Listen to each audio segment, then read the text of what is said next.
ಒಬ್ಬ ಕಲಾವಿದನು ನಾನು ಕೊಳಲು ವಾದಕ ಎಂದು ಹೇಳಿದರೆ ಅದು ಅಹಂಕಾರವೇ? ಅದು ಅಹಂಕಾರವಲ್ಲ, ಅದು ನಿಜದ ಹೇಳಿಕೆ. ನಾನು ಕೊಳಲು ವಾದಕ ಎಂಬುದು ಒಂದು ವಾಸ್ತವಿಕ ವಿಷಯ.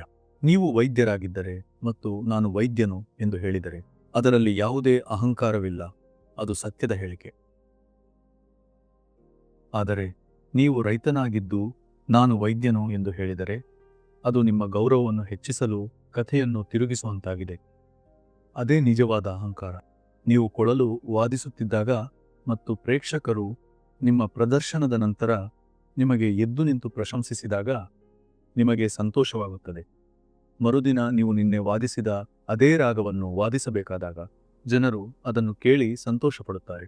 ಆದರೆ ನೀವು ಒಳಗೆ ಅಸಮಾಧಾನವಾಗಿರಬಹುದು. ನೀವು ನಿನ್ನೆಗಿಂತ ಉತ್ತಮವಾಗಿ ವಾದಿಸಬೇಕೆಂಬ ಆಕಾಂಕ್ಷೆ ಇರುತ್ತದೆ. ಇಲ್ಲಿ ಅಹಂಕಾರವೇ ನಿಮಗೆ ತರಬೇತಿ ನೀಡುತ್ತಿದೆ. ನಿನ್ನೆಗಿಂತ ಉತ್ತಮವಾಗಿ ಮಾಡು ಎಂದು ಹೇಳುತ್ತಿದೆ. ನಿಮ್ಮ ಕೆಲಸದಲ್ಲಿ, ನಿಮ್ಮ ಕಾರ್ಯ ನೈಪುಣ್ಯದಲ್ಲಿ ನಿಮಗೆ ಹೆಮ್ಮೆ ಇರಬೇಕು. ನಿಮ್ಮ ನಿನ್ನೆಯ ಪ್ರದರ್ಶನವನ್ನು ಮೀರಿಸಲು ಬಯಸುವ ಈ ಆಸೆ ಸಹ ಅಹಂಕಾರವೇ, ಆದರೆ ಇದು ಉಪಯುಕ್ತ ಅಹಂಕಾರ. ಆದರೆ ನೀವು ನಾನು ಅತ್ಯುತ್ತಮ ಕೊಳಲು ತಯಾರಕ, ನಾನು ಅತ್ಯುತ್ತಮ ಕೊಳಲು ವಾದಕ, ಹರಿಪ್ರಸಾದ್ ಚೌರಾಸಿಯನ್ನು ಮೀರಿಸಿದ್ದೇನೆ ಎಂದು ಹೇಳಿದರೆ ಅದು ಗರ್ವ, ಅಹಂಕಾರ.